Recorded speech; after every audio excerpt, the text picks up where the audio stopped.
নমস্কার, গল্পকথায় সৌগত চ্যানেলে সবাইকে স্বাগত। প্রখ্যাত কথাসাহিত্যিক বিভূতিভূষণ বন্দ্যোপাধ্যায়ের লেখা আরণ্যক উপন্যাসটি আমি পড়ে শোনাচ্ছিলাম। আজ সপ্তদশ পরিচ্ছেদের শেষ অংশ। সব জায়গায় দেখি রঙিন শাড়ি পরা মেয়েরা কৌতূহলপূর্ণ চোখে আড়াল হইতে ভোজনরত বাঙালি বাবুদের দিকে চাহিয়া আছে। রাজু পাড়ে কাহাকেও মনে কষ্ট দিল না। পিষ্টক ভক্ষণের সীমা অতিক্রম করিয়া রাজু পাড়ে ক্রমশ অসীমের দিকে চলিতে লাগিল দেখিয়া আমি গণনার হাল ছাড়িয়া দিলাম। সুতরাং সে কয়খানা পিষ্টক খাইয়াছিল বলিতে পারিব না। শুধু রাজু কেন, নিমন্ত্রিত গাঙ্গতাদের মধ্যে সেই ইটের মতো কঠিন পিষ্টক একজন 1 কুড়ি 1.5 কুড়ি করিয়া খাইল। চোখে না দেখিলে বিশ্বাস করা শক্ত যে সেই জিনিস মানুষে অত খাইতে পারে। নাড়া বৈহারে ছনিয়া ও সুরতিয়াদের ওখানেও গেলাম। সুরতিয়া আমায় দেখিয়া ছুটিয়া আসিল। বাবুজি, এত রাত করে ফেললেন? আমি আর মা দুজনে বসে আপনার জন্যে আলাদা করে পিঠে গড়েছি। আমরা হাঁ করে বসে আছি আর ভাবছি এত দেরি কেন হচ্ছে। আসুন, বসুন। নকছেদি সকলকে খাতির করিয়া বসাইল। তুলসীকে খুব যত্ন করিয়া খাইবার আসন করিতে দেখিয়া মনে মনে হাসিলাম। ইহাদের এখানে খাইবার অবস্থা কি আর আছে? সুরতিয়াকে বলিলাম, তোমার মাকে বলো পিঠে তুলে নিতে, এত কে খাবে? সুরতিয়া বিস্মিত দৃষ্টিতে আমার দিকে চাহিয়া বলিল, ও কি বাবুজি, এই কখানা খাবেন না? আমি আর ছনিয়াই তো 15-16খানা করে খেয়েছি।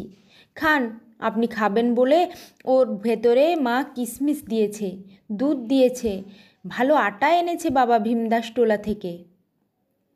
খাইব না বলিয়া ভালো করি নাই। সারা বছর এই বালক বালিকা এসব সুখাদ্যের মুখ দেখিতে পায় না। এদের কত কষ্টের, কত আশার জিনিস।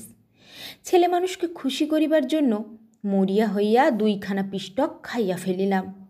সুরতিয়াকে খুশি করিবার জন্য বলিলাম, চমৎকার পিঠে, কিন্তু সব জায়গায় কিছু কিছু খেয়েছি বলে খেতে পারলাম না সুরতিয়া, আর একদিন এসে হবে এখন। রাজু পাড়ের হাতে একটা ছোটোখাটো বোঁচকা, সে প্রত্যেকের বাড়ি হইতে ছাঁদা বাঁধিয়াছে। একখানি পিষ্টকের ওজন বিবেচনা করিলে রাজুর বোঁচকার ওজন 10-12 সেরের কম তো কোনো মতেই হইবে না।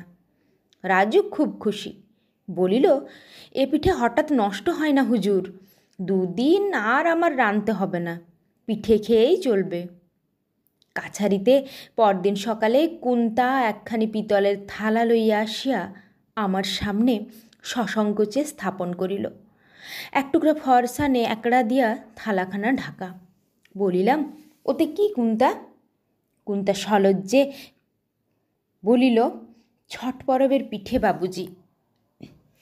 কাল রাত্রে 2 বার নিয়ে এসে ফিরে গিয়েছি। বলিলাম, কাল অনেক রাত্রে ফিরেছি, ছট পরবের নেমন্তন্ন রাখতে বেরিয়েছিলাম। আচ্ছা, রেখে দাও, খাবো এখন। ঢাকা খুলিয়া দেখি থালায় কয়েকখানি পিষ্টক, কিছু চিনি, 2টি কলা, 1 খণ্ড ঝুনা নারকেল, একটা কমলা লেবু। বলিলাম, বাহ, বেশ পিঠে দেখছি। কুন্তা পূর্ববৎ মৃদু স্বরে সসংকোচে বলিল, বাবুজি, সবগুলো মেহেরবানি করে খাবেন। আপনি খাবেন বলে আলাদা করে তৈরি করেছি, তবুও আপনাকে গরম খাওয়াতে পারলাম না, বড় দুঃখ রইল। কিছু হয়নি তাতে কুন্তা, আমি সবগুলো খাবো, দেখতে বড় চমৎকার দেখাচ্ছে। কুন্তা প্রণাম করিয়া চলিয়া গেল। একদিন মুনেশ্বর সিং সিপাহী আসিয়া বলিল, হুজুর, ওই বনের মধ্যে গাছের নিচে একটা লোক ছেঁড়া কাপড় পেতে শুয়ে আছে। লোকজনে তাকে বস্তিতে ঢুকতে দেয় না, ঢিল ছুঁড়ে মারে, আপনি হুকুম করেন তো তাকে নিয়ে আসি। কথাটা শুনিয়া আশ্চর্য হইলাম। বৈকাল বেলা, সন্ধ্যার বেশি দেরি নাই। শীত তেমন না হইলেও কার্তিক মাস। রাত্রে যথেষ্ট শিশির পড়ে, শেষ রাত্রে বেশ ঠান্ডা। এই অবস্থায় একটা লোক বনের মধ্যে গাছের তলায় আশ্রয় লইয়াছে কেন? লোকে তাহাকে ঢিল ছুঁড়িয়াই বা মারে কেন? বুঝিতে পারিলাম না। গিয়া দেখি গ্র্যান্ড সাহেবের বটগাছের ওদিকে একটা বন ঝোপে একটা অর্জুন গাছের তলায় একটা লোক ছেঁড়া ময়লা ন্যাকড়াখানি পাতিয়া শয্যা রচনা করিয়া শুইয়া আছে। ঝোপের অন্ধকারে লোকটিকে ভালো করিয়া দেখিতে না পারিয়া বলিলাম, কে ওখানে? বাড়ি কোথায়? বের হয়ে এসো। লোকটি বাহির হইয়া আসিল, অনেকটা হামাগুড়ি দিয়া, অতি ধীরে ধীরে। বয়স 50-এর উপর, ছিন্নজীর্ণ চেহারা, মলিন ছেঁড়া কাপড় ও মেরজাই গায়ে। যতক্ষণ সে ঝোপের ভিতর হইতে বাহির হইতেছিল, কি একরকম অদ্ভুত অসহায়ভাবে শিকারীর তাড়া খাওয়া পশুর মতো ভয়ার্ত দৃষ্টিতে আমার দিকে চাহিয়াছিল। ঝোপের অন্ধকার হইতে দিনের আলোয় বাহির হইয়া আসিলে দেখিলাম তাহার বাম হাতে ও বাম পায়ে ভীষণ ক্ষত। বোধহয় সেই জন্য সে একবার বসিলে বা শুইলে সোজা হইয়া দাঁড়াইতে পারে না। মুনেশ্বর সিং বলিল, হুজুর, ওর এই ঘায়ের জন্যেই ওকে বস্তিতে ঢুকতে দেয় না, জল পর্যন্ত চাইলে দেয় না, ঢিল মারে দূর দূর করে তাড়িয়ে দেয়। বোঝা গেল তাই এ লোকটা বনের পশুর মতো বনঝোপের মধ্যেই আশ্রয় লইয়াছে এই হেমন্তের শিশিরাদ্র রাত্রে। বলিলাম, তোমার নাম কি, বাড়ি কোথায়? লোকটা আমায় দেখিয়া ভয়ে কেমন হইয়া গিয়াছে। ওর চোখে রোগ কাতর ও ভীত অসহায় দৃষ্টি। তাছাড়া আমার পিছনে লাঠি হাতে মুনেশ্বর সিং সিপাহী। বোধহয় সে ভাবিল, সে যে বনে আশ্রয় লইয়াছে তাহাতেও আমাদের আপত্তি আছে, তাহাকে তাড়াইয়া দিতেই আমি সিপাহী সঙ্গে করিয়া সেখানে গিয়াছি। বলিল, আমার নাম হুজুর গিরিধারীলাল, বাড়ি তিনটাঙ্গা।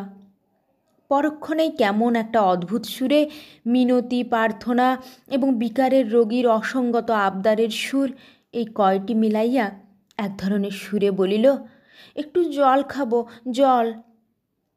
আমি ততক্ষণে লোকটাকে চিনিয়া ফেলিয়াছি। সেবার পৌষ মাসের মেলায় ইজারাদার ব্রহ্মা মাহাতোর তাঁবুতে সেই যে দেখিয়াছিলাম, সেই গিরিধারীলাল, সেই ভীত দৃষ্টি, সেই নম্র মুখের ভাব।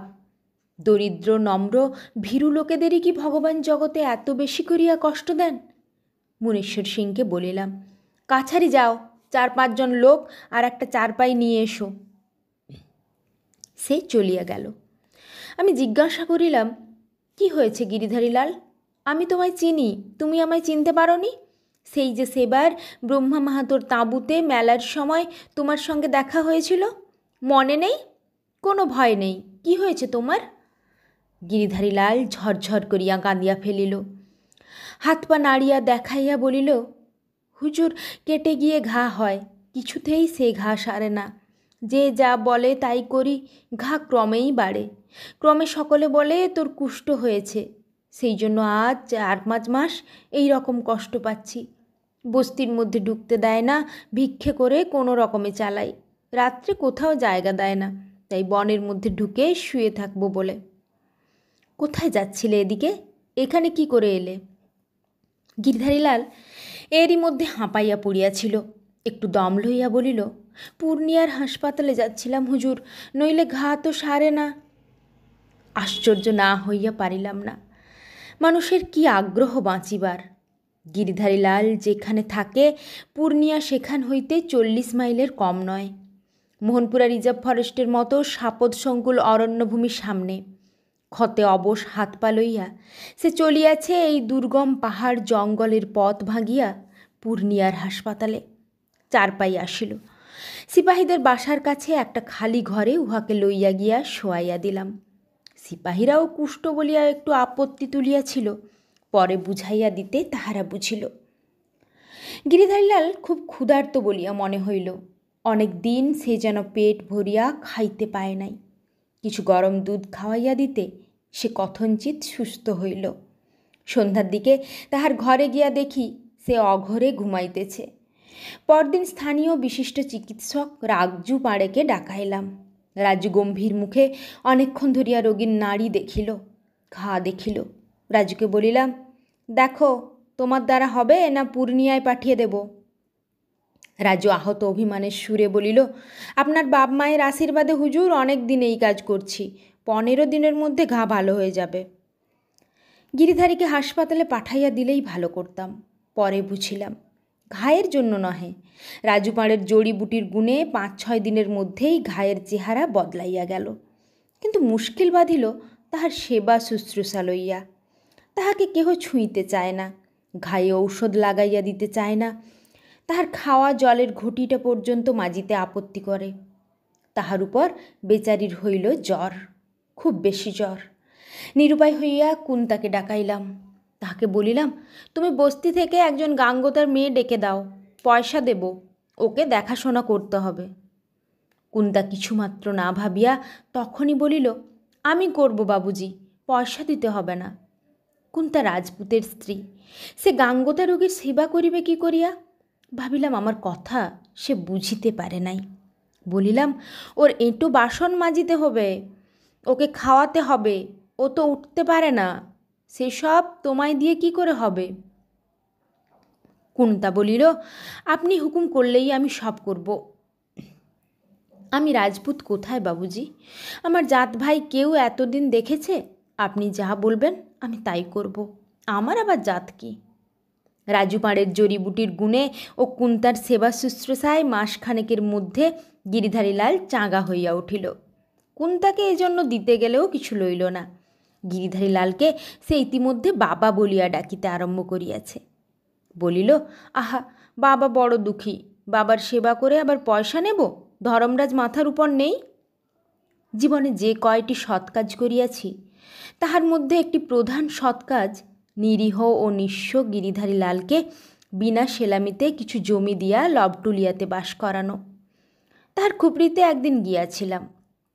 নিজের বিঘা 5 জমি সে নিজের হাতেই পরিষ্কার করিয়া গম বুনিয়াছে। খুপড়ির চারিপাশে কতগুলি গোঁড়া লেবুর চারা পুঁতিয়াছে। এত গোঁড়া লেবুর গাছ কি হবে গিরিধারীলাল? হুজুর, ওগুলো শরবতি লেবু, আমি বড় খেতে ভালোবাসি। চিনি মিছরি জোটে না আমাদের। ভুরা গুড়ের শরবত করে ওই লেবুর রস দিয়ে খেতে ভারী তার। দেখিলাম আশার আনন্দে গিরিধারীলালের নিরীহ চক্ষু দুটি উজ্জ্বল হইয়া উঠিয়াছে। ভালো কলমের লেবু, একটা হবে 1 পোয়া। অনেক দিন থেকে আমার ইচ্ছে, যদি কখনো জমি জায়গা করতে পারি তবে ভালো শরবতি লেবুর গাছ লাগাবো।